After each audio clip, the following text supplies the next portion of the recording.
हर AI prompt जो आप type करते हैं उसके पीछे इलेक्ट्रिसिटी जलती है और कभी कभी सिग्निफिकेंट वाटर फुटप्रिंट भी होता है।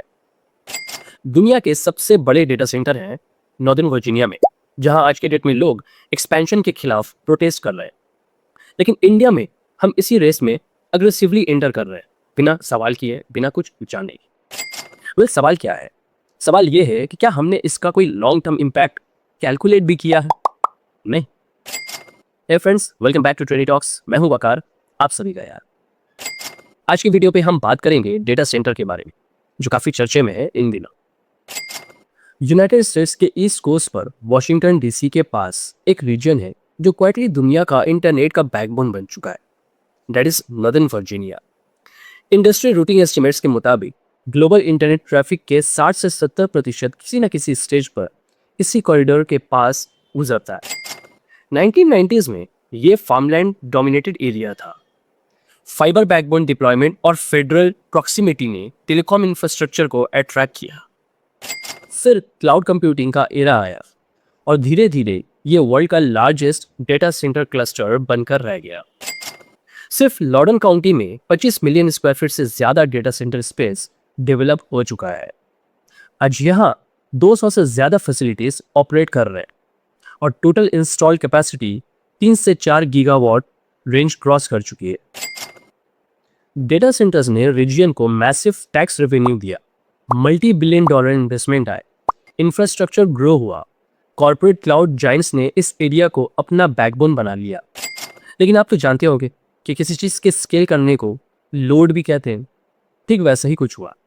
एक 100 मेगावाट कैंपस रफली 80 से 1 लाख हाउस होल्ड्स को इलेक्ट्रिसिटी कंजम्पशन में मदद करता है। जब डजन्स ऐसे कैंपस क्लस्टर हो जाते हैं तो उनका क्यूमुलेटिव डिमांड किसी छोटे शहर के पावर यूज के इक्विवेलेंट हो सकता है। आज वर्जीनिया स्टेट की टोटल इलेक्ट्रिसिटी कंजम्पशन का अराउंड 25% सिर्फ डेटा सेंटर्स ही यूज कर रहे हैं। जैसे जैसे डिमांड बढ़ी, यूटिलिटीज को नए सब स्टेशंस और high voltage transmission lines install करने पड़े। रेसिडेंशियल एरिया के पास 100 फुट ट्रांसमिशन टावर्स खड़े होने लगे। कूलिंग सिस्टम्स 24/7 ऑपरेट करते हैं और large backup generators periodic testing के दौरान नॉइज भी जनरेट करते हैं। वैसे तो साइंटिफिक स्टडीज ने wide spread health crisis confirm अभी तक नहीं किया, लेकिन land use conflict, zoning disputes और कम्युनिटी पुशबैक ये सब कुछ रियल थे और दिखे भी। डेवलपमेंट के साथ अकाउंटेबिलिटी की डिमांड भी अब ग्रो होने लगी। डेटा सेंटर्स सिर्फ इलेक्ट्रिसिटी कंज्यूम नहीं करते, बल्कि कूलिंग के लिए वाटर रिसोर्स पर भी डिपेंड करते हैं, स्पेशली इवेपोरेटिव कूलिंग सिस्टम के केस में। डायरेक्ट वाटर यूज के अलावा इनडायरेक्ट वाटर फुटप्रिंट भी होता है, पर्टिकुलरली जब ग्रिड इलेक्ट्रिसिटी थर्मल प्लांट से जनरेट होती है।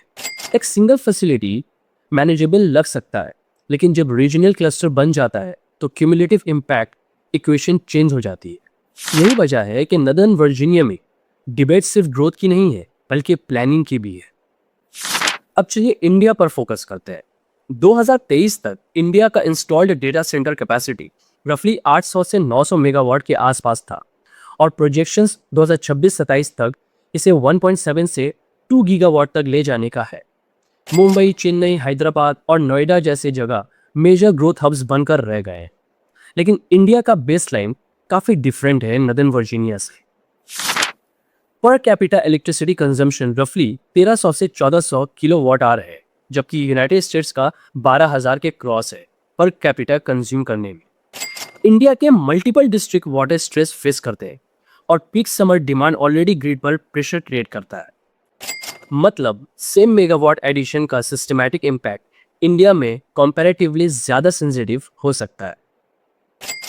नॉर्दर्न वर्जीनिया के पास डिकेड्स से बिल्ड होता आ रहा स्ट्रॉन्ग ग्रिड इंफ्रास्ट्रक्चर है। India rapid digital adoption phase में है। यूपीआई एनुअली 100 बिलियन से ज्यादा ट्रांजैक्शंस हैंडल कर रहा है। स्ट्रीमिंग कंजप्शन ग्रो हो रहा है और एआई एडॉप्शन एक्सेलरेट कर रहा है। मतलब इंडिया अभी सब कुछ बस इनिशिएटिव लेवल पर है, लेकिन नॉर्दर्न वर्जीनिया काफी आगे है। ग्लोबल लेवल पर data centres already approximately 460 terawatt hours electricity annually consume कर रहा है और एआई डिमांड इस नंबर का सिग्निफिकेंटली पुश कर सकता है। आपको बताता चलूं कि ट्रेडिशनल रैक्स 10 से 15 किलोवाट कंज्यूम करते हैं। AI ऑप्टिमाइज्ड रैक्स 30 से 50 किलोवाट तक जा रहे हैं। लार्ज AI क्लस्टर्स 200 से 500 मेगावाट रेंज अप्रोच कर सकते हैं। बस सवाल है कि रिस्क कहाँ है। जवाब यह है कि रिस्क टेक्नोलॉजी में तो नहीं है। रिस्क तब होता है जब high capacity campus already stressed zones में क्लस्टर हो जाते हैं बिना क्यूमुलेटिव इम्पैक्ट असेसमेंट के। इंडस्ट्रियल डिमांड और रेसिडेंशियल एलोकेशन के बीच फ्रिक्शन क्रिएट हो सकता है। इंफ्रास्ट्रक्चर अपग्रेड्स के कॉस्ट इनडायरेक्टली कंज्यूमर तक पास हो सकते हैं। ये पैनिक नैरेटिव नहीं है, ये प्लानिंग नैरेटिव है जो जानना जरूरी है। अगर सॉल्यूशन की बात करें तो फंडा सिंपल है। वो क्या है कि ग्रोथ रोकना कोई सॉल्यूशन नहीं होता, लेकिन स्ट्रक्चर्ड ग्रोथ सॉल्यूशन होना जरूरी है। Renewable power purchase agreements mandatory percentage के साथ टाई किए जा सकते हैं। एफिशिएंट कूलिंग सिस्टम अडॉप्ट किए जा सकते हैं। वाटर रिसाइकलिंग एनफोर्सेस की जा सकती है। Zoning approvals cumulative grid capacity analysis के साथ लिंक किए जा सकते हैं। अगर डिजिटल इंफ्रास्ट्रक्चर एनर्जी ट्रांजिशन के साथ अलाइन होता है तो डेटा सेंटर्स बर्डन नहीं लगेगा, बल्कि स्टेबलाइजिंग एंकर बन सकते हैं। वैसे तो डिजिटल दुनिया एब्स्ट्रैक्ट लगती है, लेकिन उसका बैकबोन फिजिकल होता है। डेटा हवा में नहीं होता, वो लैंड, इलेक्ट्रिसिटी और वाटर फुटप्रिंट के साथ एग्जिस्ट करता है इन रियल। नॉर्दर्न वर्जीनिया ने स्केल का एग्जाम्पल दिया है। इकोनॉमिक गेन भी, इंफ्रास्ट्रक्चर डिबेट भी। इंडिया के पास एडवांटेज है कि वो अर्ली स्टेज पर ही स्मार्ट फ्रेमवर्क डिजाइन कर सकता है। क्वेश्चन ये नहीं है कि डेटा सेंटर्स आएंगे या नहीं, जवाब तो बस यही है कि वो आएंगे जरूर, बल्कि सवाल ये है क्या उनकी प्लानिंग फ्यूचर रेडी होगी। हमारे देश में अगर डिस्कशन इन्फॉर्म्ड होगा तो ग्रोथ सस्टेनेबल हो सकता है। अगर रेस ब्लाइंडली होगी तो प्रेशर भी विजिबल होगा। डिजिटल फ्यूचर सबका है, इसलिए इसका फिजिकल कॉस्ट समझना भी सबकी रिस्पॉन्सिबिलिटी होती है। वेल दोस्तों, आपको ये वीडियो कैसी लगी हमें कमेंट सेक्शन में जरूर बताएं। इस वीडियो को लाइक करें, चैनल को सब्सक्राइब करें और शेयर जरूर करें। मिलते हैं अगले वीडियो में किसी नए टॉपिक के साथ। तब तक के लिए जय हिंद।